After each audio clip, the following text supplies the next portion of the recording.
So you have your StudioLive 16R unit connected to your computer with USB. And if you have the universal control software pulled up on your computer, hopefully it automatically recognizes the unit, which would be great. And you just click it and it opens up this.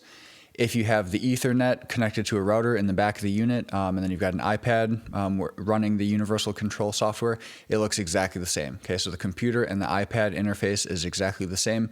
If I were using this either live or even in the studio, I would actually prefer to use the iPad for controlling it just because the touch screen is a little bit easier to control.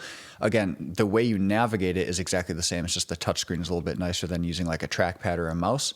But for the sake of recording this video, I want to show you on the computer so you can see everything that I'm doing. And so this is what it looks like. So I want to explain all the main parts of this program and how to navigate around, but we'll start with just like the absolute basics. So in this panel, this is like the frontmost panel. This basically never disappears. There is a settings tab up here, which we'll go over later. But when you're mixing, this panel never disappears. So this is how you select if you're seeing the channels for your main mix or your aux1 mix. You can see the faders changed colors there. And so these would be your monitor mixes or your headphone mixes. If you're live, these would be like your floor wedges. If you're in the studio, these would be like your headphone mixes if you want to have individual control for everyone's headphones. So we'll go to main here. This arrow just rearranges things. I like to have the main fader on the right so you can see that it's totally separate from everything else. And the very first thing I'm going to have you do, especially if you have the screen space for it, right? So I've got a little bit of extra space here, is I'm going to go to user layer. And actually normally it would look like this. So I click user layer and you can see that the user layer is blank. Nothing is in here. What we're going to do is we're going to create our own custom display of channels here. So again, I click user layer. This is our main channel mix, but if I click user layer, and then I can add or remove channels. Now I'm going to start by selecting all the channels that we could have already seen before. So it doesn't seem like I'm doing anything here, except before it basically stopped here. I'm going to make sure we have effects return A and effects return B selected, but then I'm also going to select aux 1, 2, 3, 4, 5, and 6, and that's it. We don't need anything else. I guess if you wanted to be complete, you could just select talkback and effects A and B, but just to keep things clear and clean, I'm going to keep those unselected. And then I will turn off this edit layer button. And so now I'm seeing the user layer. And what this does is it gives me all the 16 channels that I had before, the digital return, which by the way, I didn't mention that before. This is if you're running Logic or some DAW on your computer, this is where the audio from that will come out. Or even if you just have like Spotify or YouTube up or something and you're playing audio from your computer, that will come through this channel, which is awesome because then you don't have to sacrifice any of your 16 channels just for computer audio. You can have 16 different things plugged into your interface and then your computer audio is separate, which is super cool. So anyways, we've got our 16 channels, we've got our computer audio, which you could rename. Might as well just do that while we're talking about it. I'll call this CPU audio or something like that. We've got our effects returns. So this is how much effects level is being sent to, whatever we're looking at. In this case, it's the main mix. And then we can also see the levels for our aux 1, 2, 3, 4, 5, 6. And what's cool about this is if I select it, I'm now mixing my aux channel, my aux 1 channel, or like my monitor 1. So what's cool here is if aux 1, if I've got channel 1, 2, 3 turned up, if I select aux 2, you can see that changed because now I'm mixing what's going to aux 2. So it just makes it a little bit easier to navigate in my opinion.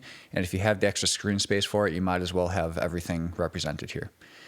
Notice how when I select aux 2, it selects this button over here. This is the other way that you would normally access your aux mixes. I just added the faders here so you can also see in your user layer, again, this is because we're looking at the user layer, you can see the levels that you have for your aux sends. Now if I turn user layer off, all of that disappears. I'm still mixing aux 2 right now. If I hit main, now I'm mixing my main channel, but all of that extra stuff disappears. So we'll keep that turned on. And so like I said before, this panel over here basically never disappears. This is how you can navigate between your different mixes. And the other thing that basically never disappears is this little bit up here where you can access your graphic EQs and your effects. Now the 16R has two different effects channels, effects A and effects B, and you can see their return levels here. So for instance, if you wanted to hear some reverb in your main mix, you would have this turned up because this is effects A. If I click effects B, it's also set to digital reverb, but maybe we want to set that to ping pong delay.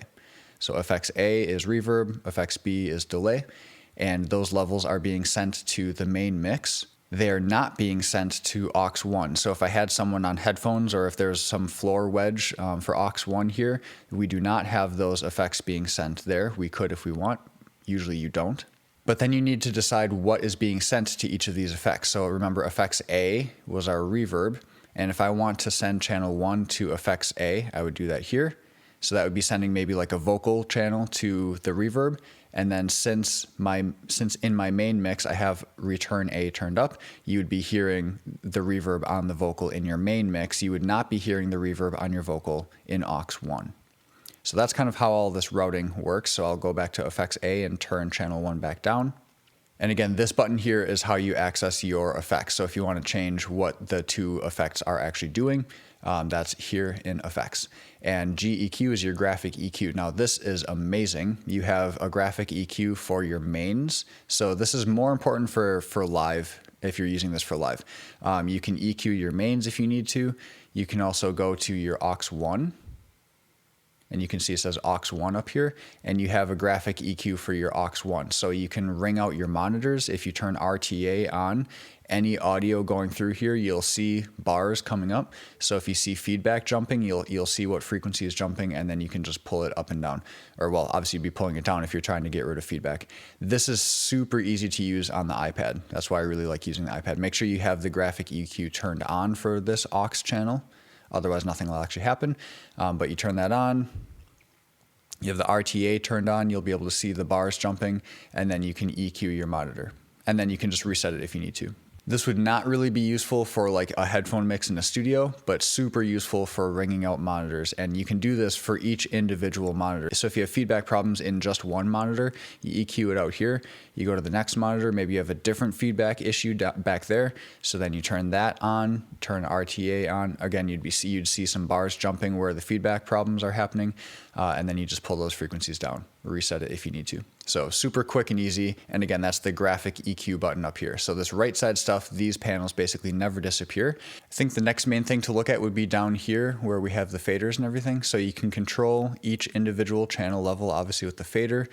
Notice how I have main selected, so I'm mixing my main speakers right now. I can also adjust the pan for each channel if need be. Obviously solo and mute is here. And if you click these buttons, this will bring you right to the EQ spot up in this top window. So pretty basic layout, pretty basic controls down here. And that brings us to this top part of the window, which I've saved for last because it's the most involved. There's the most to talk about. But this is where you have like the meat of like your main mixing capabilities for each channel.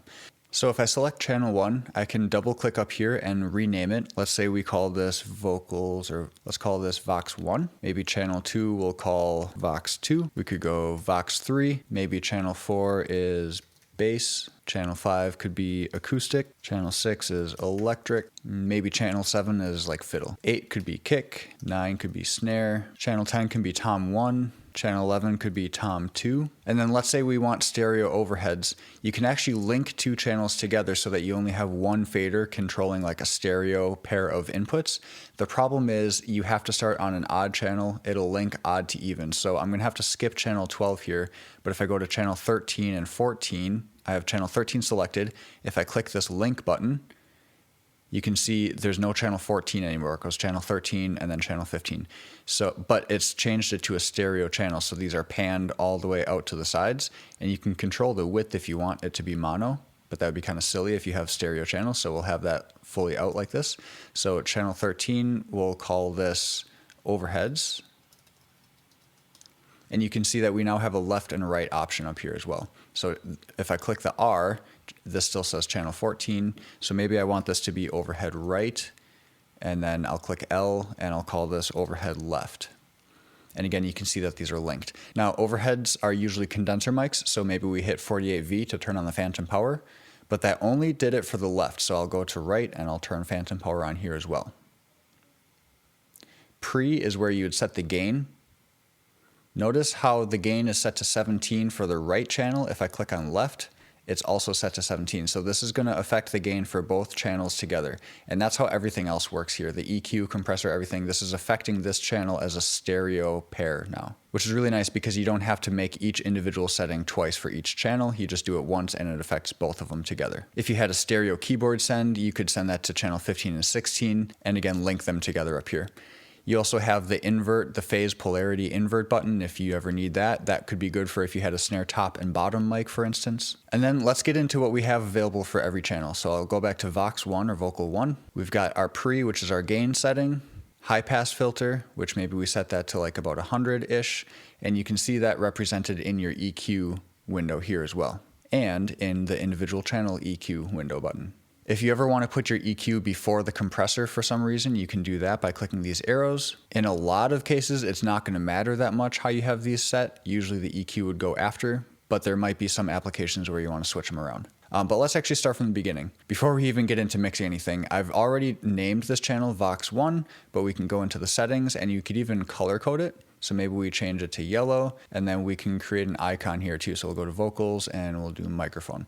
So now you can very easily see what this channel is. So vocals 2, maybe we change that to yellow, microphone, and I'll go through and do these for all the rest of the channels here quick. And another thing I'm going to point out real quick is since we're not using channel 12, I'm going to make sure user layer is selected. That's showing us everything we have selected for the user layer. I'm going to click edit layer, add remove channels, and I'm just going to get rid of channel 12 because we're not using it for anything. So this will make the readout a little bit cleaner for us. And so we've talked about naming the channel, color coding it, and creating an icon so it's really easy to see what's going on. Now, getting into this last section here, which is like how to mix each channel, I'm not going to actually go into that in this video, like how to mix a vocal or kick or snare or something like that. This video is really just about how to use this program and how to navigate it and stuff. But the first thing for every channel is a gate. You can turn that on. You can turn the threshold up. Obviously, you have all the rest of these settings here. You can even do some side chaining if you know what you're doing with that. Or we can turn this off. We can go on to the compressor. What's cool with the compressor, if I turn this on, is you have a bunch of different modeled like settings. So you can just do a very standard compressor here, which is very easy to understand what each of these knobs do, and you have a nice visual readout. Or you can go to like something that's modeled after an old vintage compressor or some outboard gear. So you have a couple of different options available for your compressor. I'll just go back to standard for now. Same thing with EQ. If you turn that on, you've just got a very easy to use, easy to see what's going on type of EQ, very basic. You've got 4 different bands. You can turn your low band into a shelf or turn it back to just a bell. Same thing with the high shelf or just a bell. If you click RTA, you'll be able to see frequencies bouncing up and down, so you can use that to help you mix things a little bit more visually. Just be careful with that because visuals can be deceiving. Again, you can click the arrow to change the order of the EQ and compressor. And then the last thing is a limiter, which you can turn on and then just set that level there. This little menu looking button opens up a bunch of presets. So I guess this is cool because you could save your own presets for like certain types of drums or vocals or something like that. And then you could just pull up a preset instead of having to change every setting individually. And at least that gives you a good starting point. And these can be saved right on the mixer or the rack unit itself, or you can move them to be saved locally on your computer. If I click this button, which kind of looks like a copy button, these are your scenes. So you can create an entire scene here. Maybe you save a scene for in the studio, how you have things routed for headphone mixes and what each channel will be plugged into in the studio. And then you could have a different scene for different live scenarios, which would be a little bit different with like floor monitors, for instance. And it's broken up into projects and scenes. So a project is more like a folder. You could have a project for each different band, and then you could have a scene for each different venue. So you could have one band that has different scenes saved for multiple venues. All right, and the last thing I want to go over is in this main panel here. So I've got the main button selected. So this is my main mix. If I click aux 1, this would be like my aux 1 mix. These buttons correspond to mix 1 through mix 6 output jacks on the back of the unit. But if I was in a studio, I might want to have a stereo headphone send. And so I'd have to combine those 2 physical outputs on the back of the unit. But in the program, I don't want to have to mix the left and the right side of that headphone individually. So what you do have to do is make sure that the aux 1 channel is selected here. This won't work if I have like an instrument channel selected, so I've got to select aux1, and then I click this link button. Now, my program doesn't like this, and it kind of grays everything out when I do that, but if I just quit out of this and open it back up again, you can now see that aux1 is one big button and there's no more aux2. So this is now a stereo headphone send. And the way that you would actually have to use that is in the back of the unit. Again, you would connect the two physical outputs, so aux1 and aux2 would both connect to like a stereo headphone send. And there probably wouldn't be any reason to mix any of that here in like a studio for like a headphone send. But if you were doing this live and this is a monitor mix or an in-ear monitor mix, you might want to use a compressor or EQ to kind of like dial that in a little bit. And that's basically it. Hopefully that gets you going with the universal control software and the StudioLive 16R rack unit.